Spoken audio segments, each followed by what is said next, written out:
বঞ্চিত করা হলো, সরকার তুমি জবাব দাও। 24 ঘন্টা চাই যে আসলে মানুষের পরিষেবা দেয়, সমস্ত কিছু থেকে কেন তাদের বঞ্চিত করা হচ্ছে, এই নতুন সরকার জবাব দাও।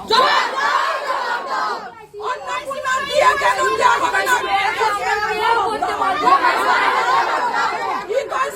কাজ কেন আশা কর্মীদের ওপর চাপিয়ে দেওয়া হচ্ছে, সরকার তুমি জবাব দাও।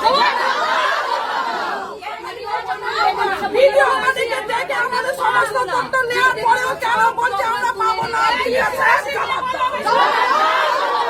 বিদেশি কাজ আমরা করছি না, করবো না।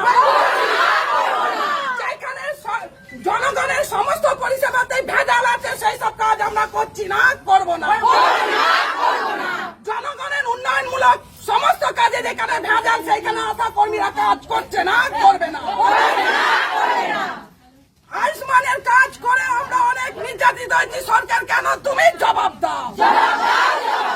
গ্যাসের মতো জটিল কাজ আশাদের উপর কেন চাপিয়ে দেওয়া হচ্ছে, ভিডিও সাহেব জবাব দাও। গ্যাসের মতো জটিল কাজ আশাদের উপর চাপিয়ে দেওয়া কেন নির্যাতন করা হচ্ছে, ভিডিও সাহেব জবাব দাও।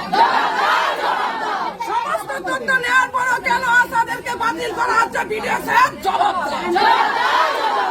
24 ঘন্টা যে কর্মীরা পরিষেবা দেয় তাদের উপর কেন এত নির্যাতন করা হচ্ছে, ভিডিও সাহেব জবাব দাও।